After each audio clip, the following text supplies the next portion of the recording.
Hello, I'm so excited. If you've been watching my videos, which I hope you have, um, I did a video on the Pluto, Uranus, and contra Antiscia that the midpoint is zero Aries, which is what Neptune is crossing tomorrow. And uh, and then previous videos I have done on the Mars Jupiter elongated Antiscia because of they were both retrograde and slow, and one was in Cancer and one was in Gemini, and so they were in Antiscia. And so anyway, this book by Elizabeth Hazel. Um, so I reached out to a number of astrologers, all the ones that I follow, about these two situations because I was like, this seems important and I'm not smart enough to figure out what it means. So help.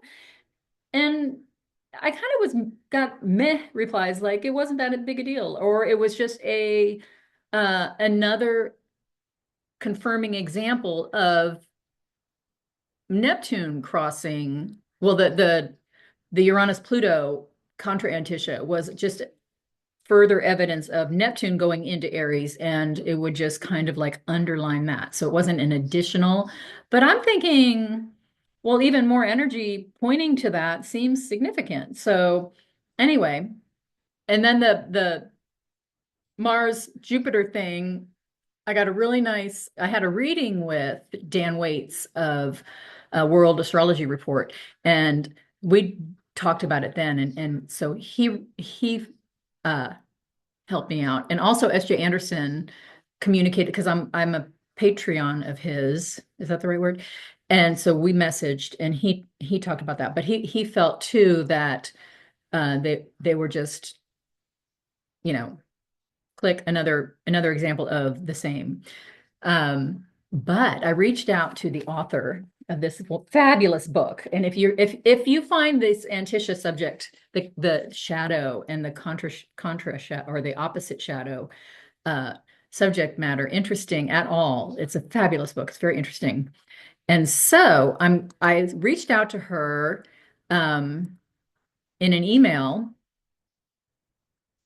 I said, "Good day to you. I have your book on Antiscia and felt the need to reach out. I was wondering what your thoughts are with Pluto and Uranus currently approaching a contra Antiscia with zero Aries as their midpoint, while Neptune crosses into Aries. Have you discussed this somewhere, or do you have a blog or a YouTube channel? Love your book, by the way. Best AM."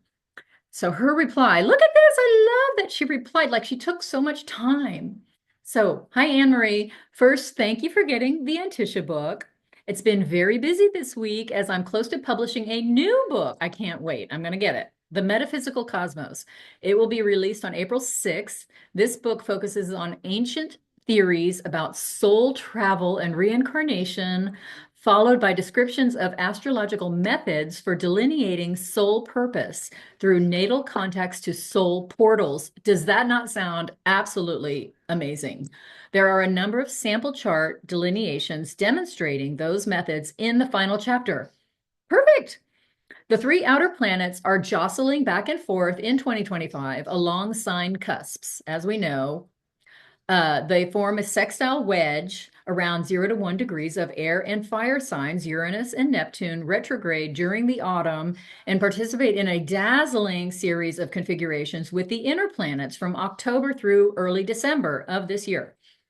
The outer planet energy is bouncing around wildly through inter aspects as well as through Antician contacts. The Antician contacts mean that not only are these outer planets sharing energy through their aspects, they're also secretly witnessing how that energy manifests.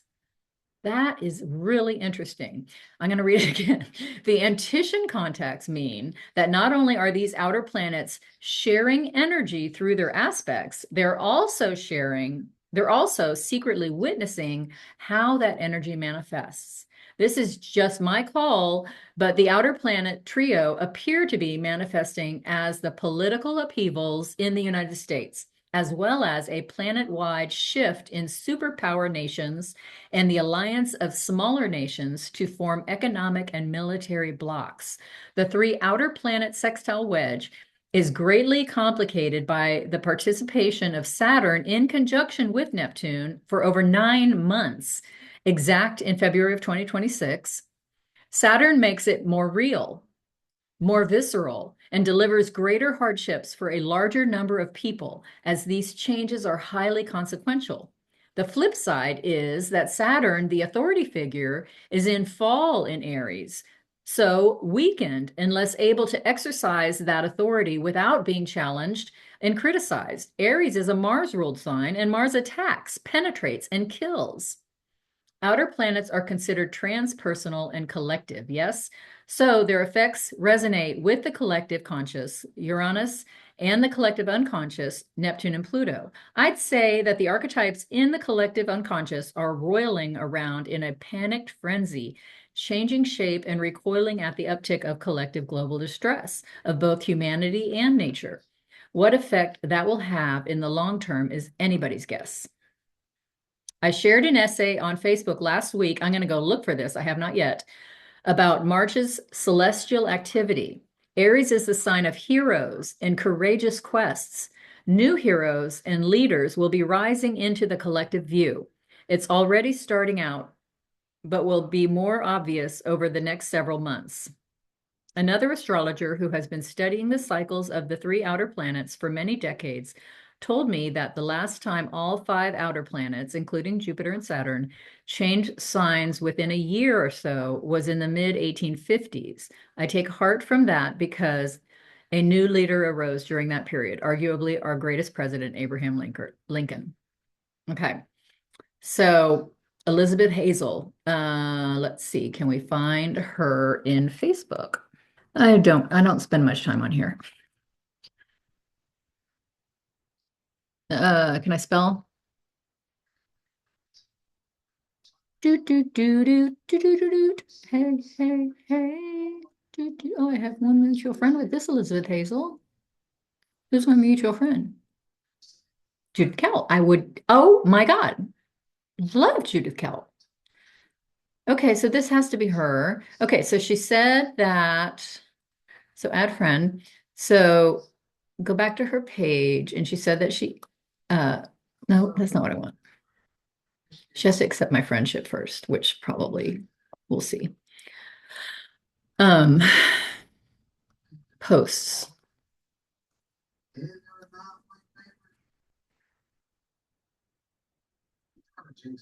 Huh.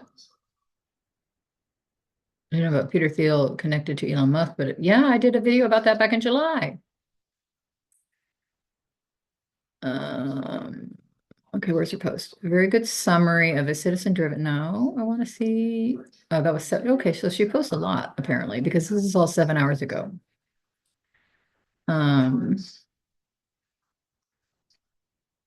So it may take us a while. It may take a while to find her post on the astrology of the moment. But she did say the rest of that email, she did say that she doesn't really do that much. She's not a big fan of uh the multimedia, social media stuff, the nonsense. So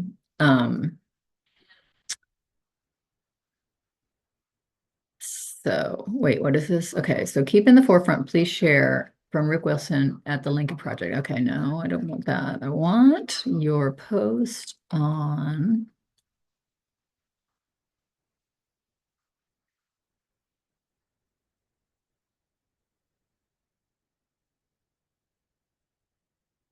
Okay,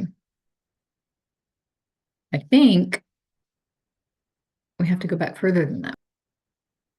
Tonight, lunar standstill, also known as a lunistus, occurs when the moon reaches its furthest north or south point during its monthly cycle.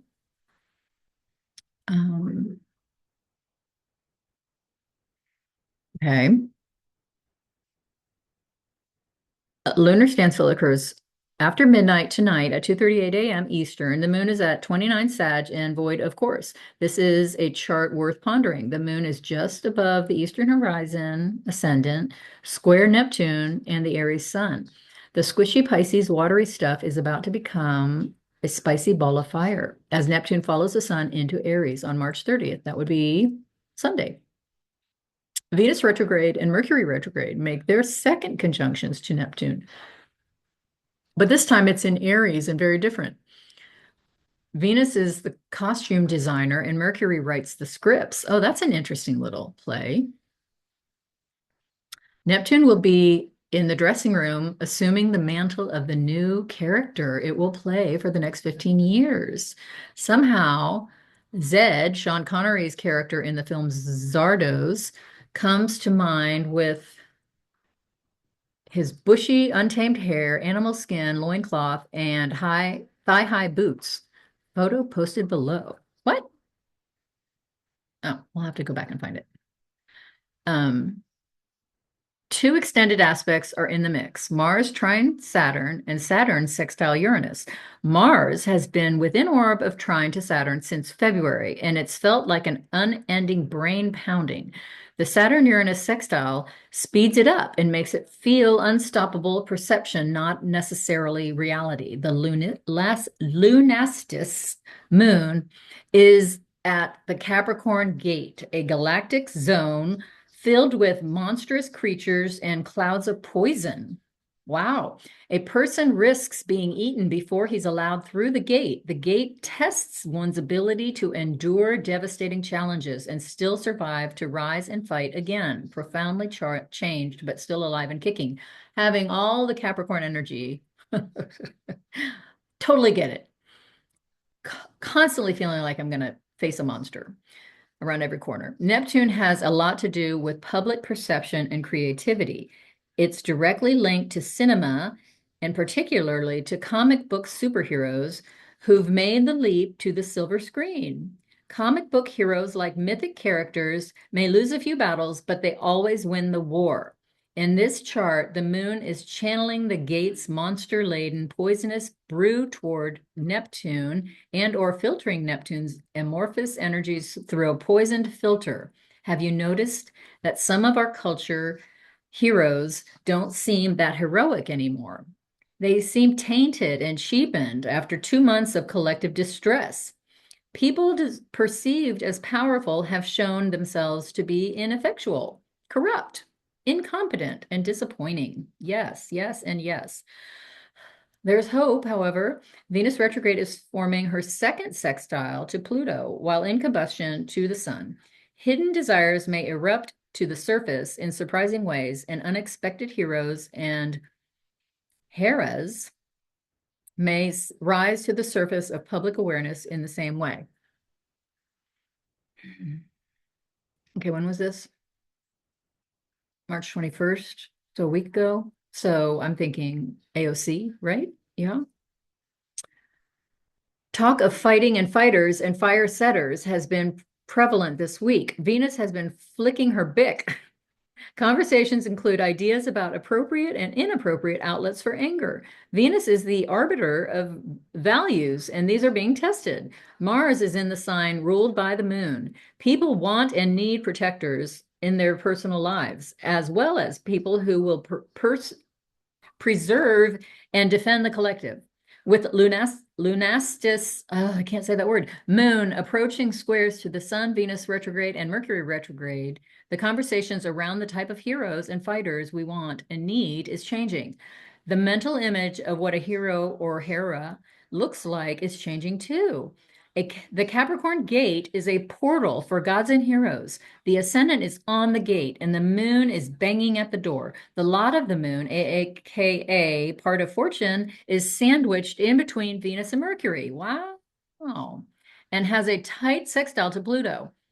As old heroes are pushed to the side, irrelevant and obsolete, the potential for new heroes rising into view grows by leaps and bounds. Pluto helps things rise from the depths into view.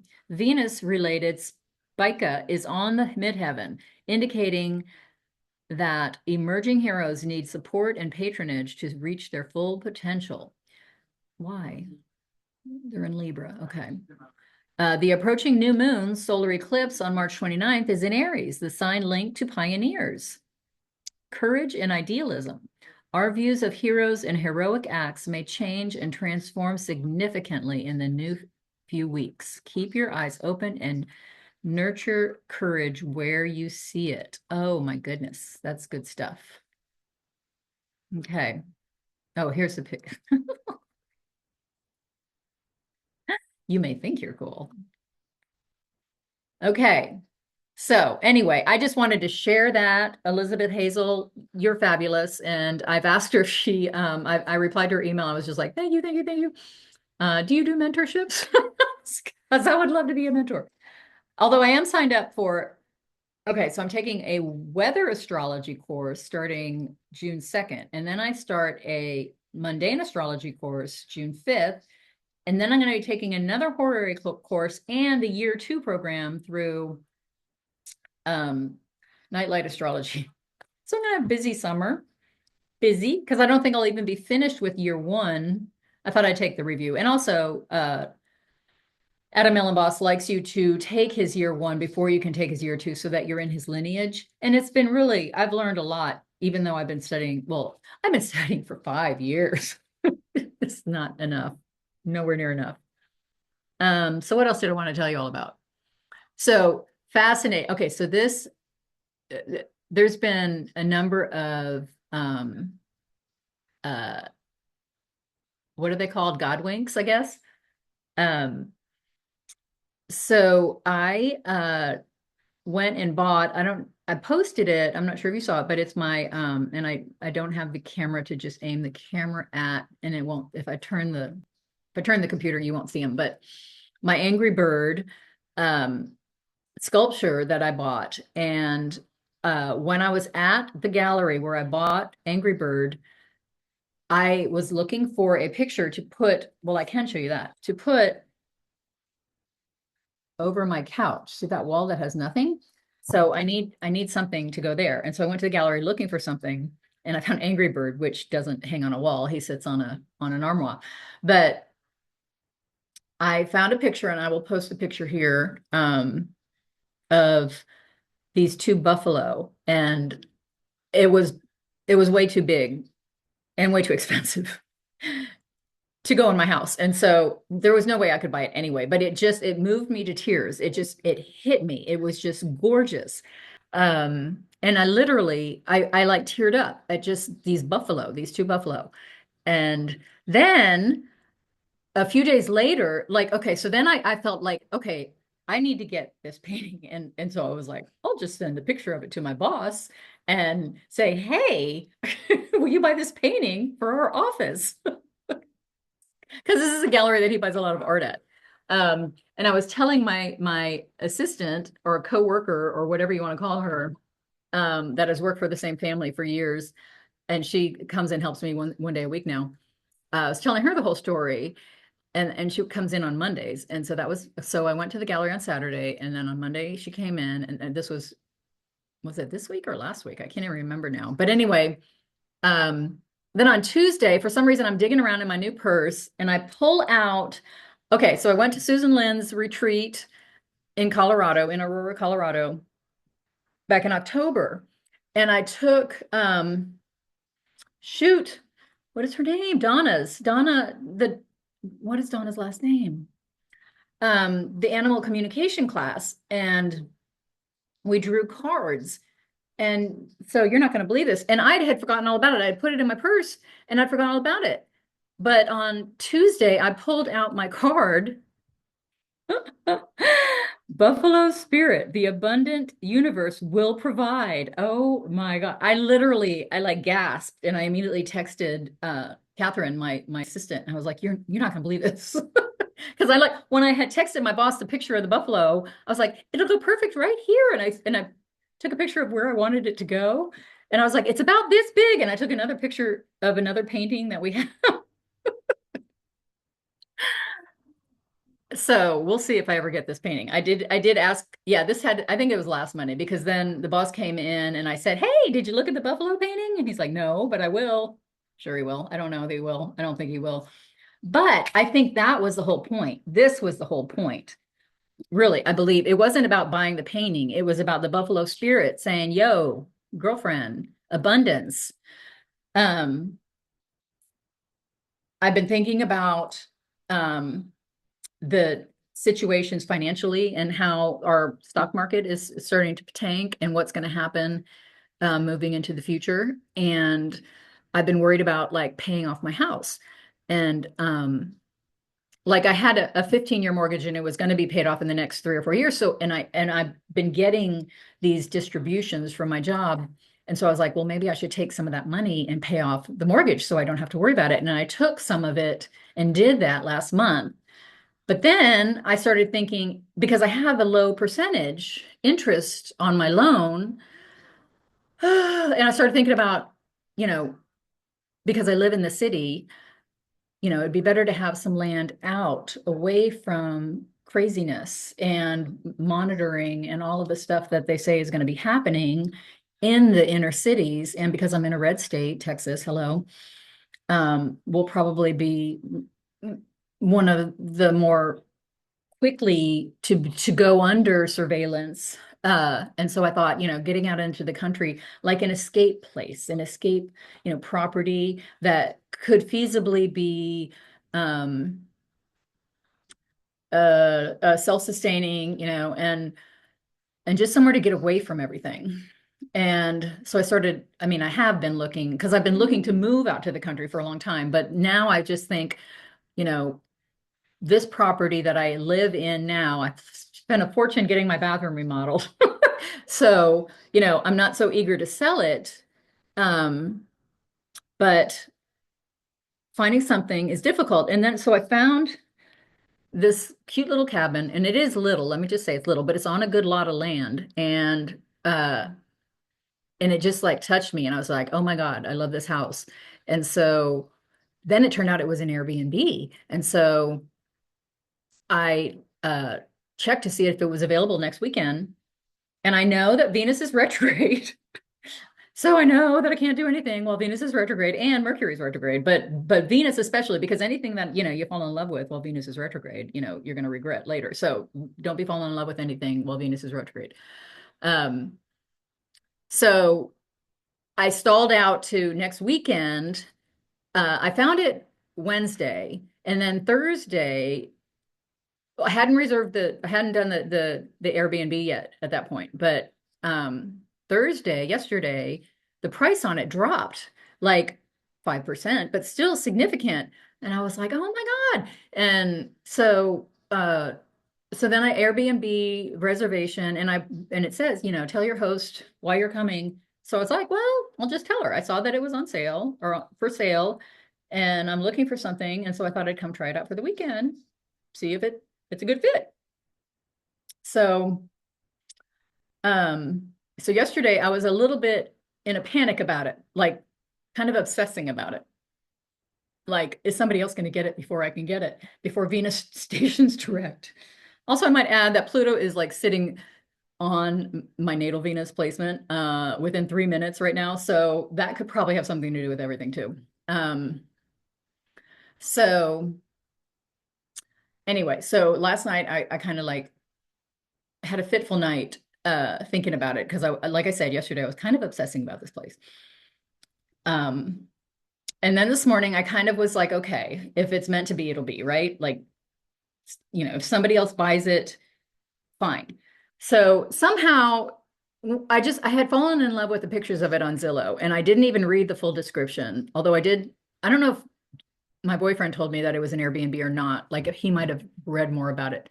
But anyway, today I'm looking at, like, I wanted to see exact, because it's small, and I wanted to see like what the dimensions were of, like, it's probably like half the size of my house, and I have a little house. So, um, so I saw the listing agent's name, and I just kind of like lost it because okay, so Texas is a big state, right? I live in Dallas, which is a metroplex. It's a big city. And this cabin is 2-hour drive from Dallas. And so the listing agent turns out to be the same agent that I had last summer showing me houses out in, well, all over East Texas and also down in Waxahachie. And I could not believe, I was just like, am I reading this correctly? And I called my boyfriend and I'm like, can you pull up that house and tell me what the listing agent's name is? It's the same damn agent. How many real estate agents are there in Texas? And what are the chances of that? That I would have found this random cabin 2 hours away, not necessarily in the area that I was looking for a house to move to. Um, and she's the listing agent. I feel like that's a sign, right? But again, Venus is retrograde, so I can't fall in love with it. Too late, I'm already in love. Pulled a chart. Um, and the chart, I can make it say whatever I want it to. We'll just put it that way. There's enough in it that's, pulling the reins back. And I have learned enough looking at houses for 2 years now, I think. With the fantasy of the fantasy farm, my boyfriend and I buying the fantasy farm, but needing the bathroom redone before I could ever do anything. And also there was a whole bunch of other, I mean, I literally have had construction going on for a year. The last eclipse on April 9th, last year was when insurance said, yes, we'll pay for it. And so everything started. Not the bathroom, but they paid for everything else. And so a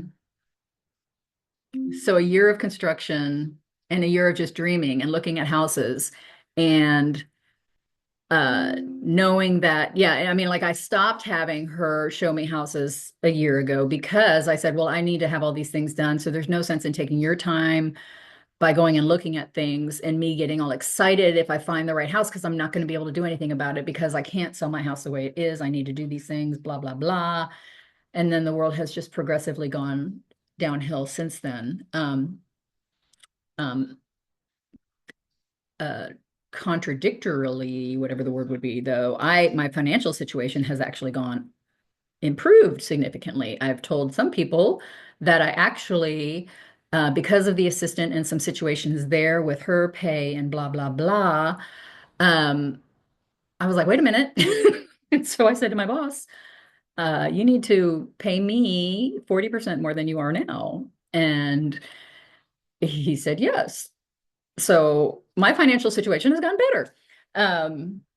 That's only been like a month, so I don't have like loads of money from that yet, but my financial situation is better.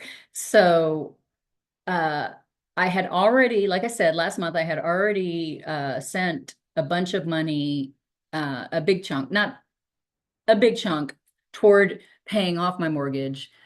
And I was planning to do the rest soon, but now I'm thinking because interest rates are so high, it would be better to use the cash toward the cabin or a cabin rather than pay off the mortgage here because I only have like 3.5% on my mortgage and the rates now are like 7%. So damn it that I sent that money in to my mortgage. But anyway, that's all I got. I'm just catching y'all up and I don't even have my fancy camera, so I'm all blurry and weird, uh blurry, which is probably good. Not scaring y'all too bad. So pray for all the people or lift thoughts and prayers, love and light to Myanmar and Thailand and the areas where the earthquake were so devastating. Those videos, oh my gosh. I'm not sure what the casualty count is at this point. Dan with World Astrology Report, I believe lives in Thailand. And so I've reached out to see, hey, are you okay? And I haven't heard back yet, but uh, totally understand that I wouldn't hear from him. I mean, I just hope he's okay. But we're having a World Astrology Report members, which I support him on his webpage, which is a great, I mean, he's brilliant and you can learn so much from him. So go sign up if you're not already. And we're having our member live stream tomorrow morning. So we'll see if he shows up. I hope he does. I hope he's okay. We're at all interested in mundane astrology, which is world. Mundane is not boring. It's world, mundo, world astrology, which I love, love, love. Yeah, go check it out. So anyway, I think I have reached the limit of my tolerance for talking and comment, like, subscribe, share, tell me what you think. And definitely go see Skyscript. Check out Dan Waite's World Astrology Report. Check out Elizabeth Hazel and her book, and Tisha and her other books on tarot. And we'll see you next time. Thanks again for watching. Bye-bye.